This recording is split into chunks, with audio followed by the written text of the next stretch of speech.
संविदा कर्मियों वाला जो काला कानून है, कहीं न कहीं बिहार सरकार पहले इंजीनियरिंग वाले छात्रों के साथ और उसके बाद सभी बहालियों में लागू कर दी है।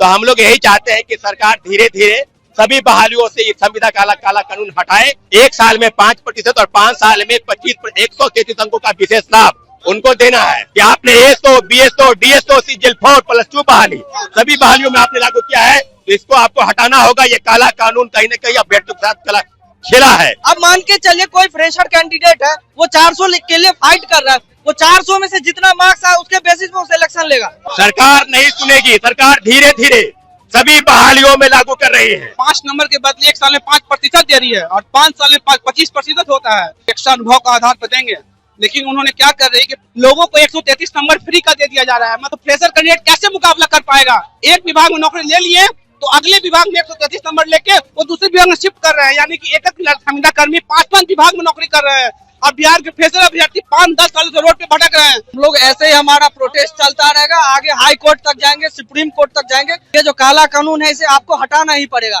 क्योंकि ये आज के लिए नहीं, ये फ्यूचर जनरेशन के लिए भी घातक है।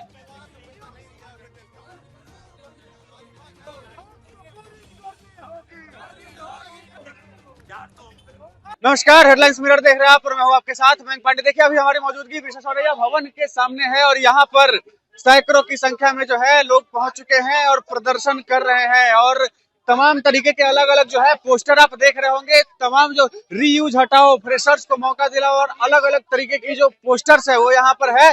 पहले से अस्थायी कर्मचारी को पुनः वेटेज क्यों, बार बार एक ही छात्र का चयन क्यों, की जो तमाम जो अलग अलग चीजें हैं वो पोस्टर्स पे लिखी हुई है।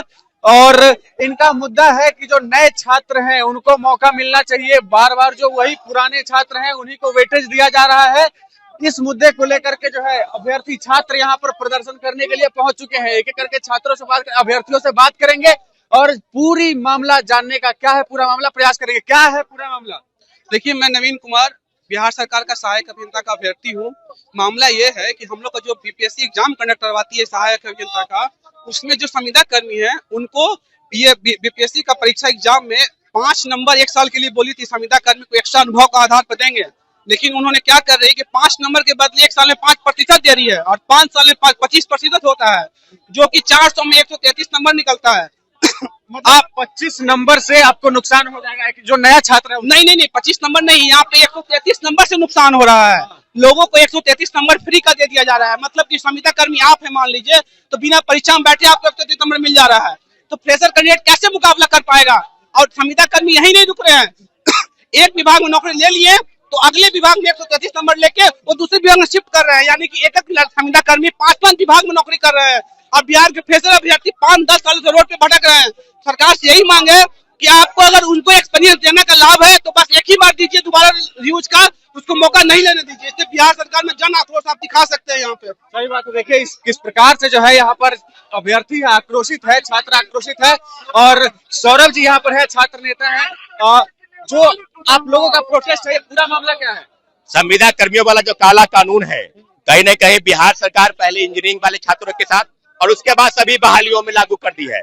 तो हम लोग यही चाहते हैं कि सरकार धीरे धीरे सभी बहालियों से ये संविदा काला कानून हटाए, क्योंकि कहीं न कहीं फ्रेश कैंडिडेट के साथ अन्याय है। 1 साल में 5% और 5 साल में 133 अंकों का विशेष लाभ उनको देना है। तो ये जो काला कानून है, ये काला कानून हटे। संविदा कर्मियों वाले जो वो बिल्कुल हटाना होगा। उनको वेटेज देने का जो अधिकार आपने दिया है तो अधिकार हटाना होगा। इसी मांग को लेकर आज हम विश्वेश्वरैया भवन के पास घेराव करने आए हैं। सरकार नहीं सुनेगी तो क्या करेंगे सौरभ कुमार? सरकार नहीं सुनेगी, सरकार धीरे धीरे सभी बहालियों में लागू कर रही है और हम मांग करते हैं कि आपने एसओ, बीएसओ, डीएसओ, सीजीएल 4 +2 बहाली सभी बहालियों में आपने लागू किया है, तो इसको आपको हटाना होगा। ये काला कानून कहीं न कहीं अभ्यर्थियों के साथ खेला है। ये उनके मेरिट का गला घोटने जैसा कानून है। इस कानून को आपको हटाना होगा। इसी मांग को लेकर आज हम धरने में बैठे हैं।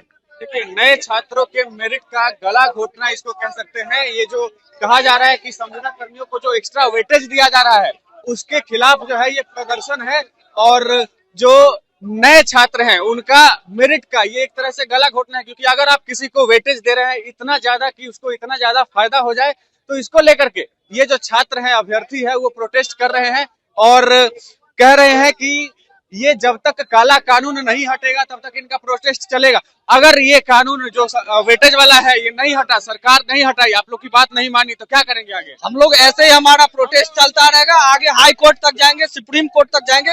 लेकिन ये हमें सरकार को हमें बताना होगा कि ये जो काला कानून है इसे आपको हटाना ही पड़ेगा, क्योंकि ये आज के लिए नहीं, ये फ्यूचर जनरेशन के लिए भी घातक है। क्योंकि एक ही कैंडिडेट बार बार यूज का फायदा लेते हैं।